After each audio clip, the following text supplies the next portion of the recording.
আসসালামু আলাইকুম প্রিয় দর্শক, আশা করি সকলে অনেক বেশি ভালো আছেন। এখানে দেখতেছেন যে ৮ মনের উপরে হচ্ছে বেগুন।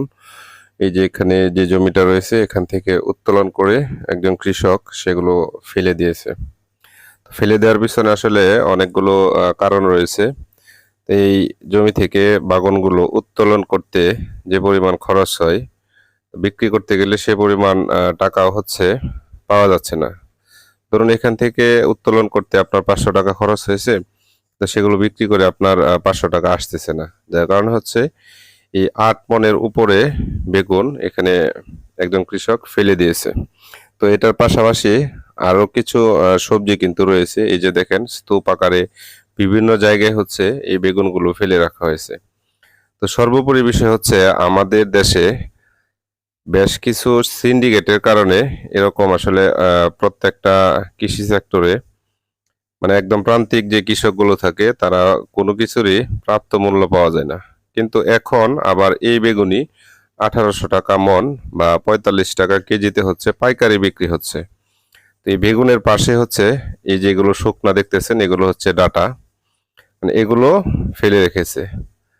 তো এরকম সারি সারি হচ্ছে আমরা অনেকগুলো স্তূপ দেখেছি যেগুলো একদমই খাওয়ার উপযোগী না এখন।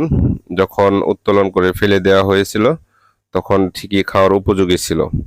তো এভাবেই হচ্ছে আপনার বিভিন্ন সময় বিভিন্নভাবে একদম প্রান্তিক যে কৃষকগুলো থাকে তারা প্রতারিত হয় অথবা ক্ষতিগ্রস্ত হয়। তো সামনেই হচ্ছে আপনার যত দূর চোখ যাবে দেখতেছেন যে সবগুলো হচ্ছে সবজির চাষ বা বিভিন্ন ধরনের সবজি রোপণ করা আছে। তো এখানে বিশাল আকার একটা হচ্ছে বেগুনের যে স্তূপ দেখতেছিলেন এটারই হচ্ছে জমি এটা, এবং পাশে হচ্ছে শশা।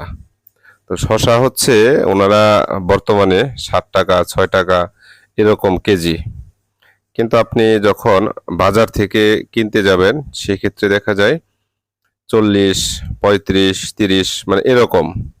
তো এই যে জমিগুলো থেকে যখন ফসলগুলো উত্তোলন করা হয় সেগুলো তুলে বাজারে নিয়ে গেলে তো উঠানো এবং হচ্ছে বাজারে নেওয়ার যে খরচ সেটাই এখান থেকে পাচ্ছে না একদম কৃষক। তো এখানে যে রোপণ, আনুষঙ্গিক যে খরচ, তো সেগুলোর হিসেব তো ভিন্ন। যার কারণে হচ্ছে কৃষকরা এভাবেই বিভিন্ন ধরনের সবজি একদম দাম কমে যাওয়ায় সেগুলো বিভিন্ন জায়গায় ফেলে রেখেছে। তো এর মূলত কারণই হচ্ছে সিন্ডিকেট। আপনারা দেখবেন একদম কৃষক কিংবা হচ্ছে ভোক্তা মানে ২ জায়গায় হচ্ছে চরমভাবে একজনের এখানে চরম মূল্যবৃদ্ধি, আরেকজনের এখানে হচ্ছে চরমভাবে মূল্যস্ফীতি দেখা যায়।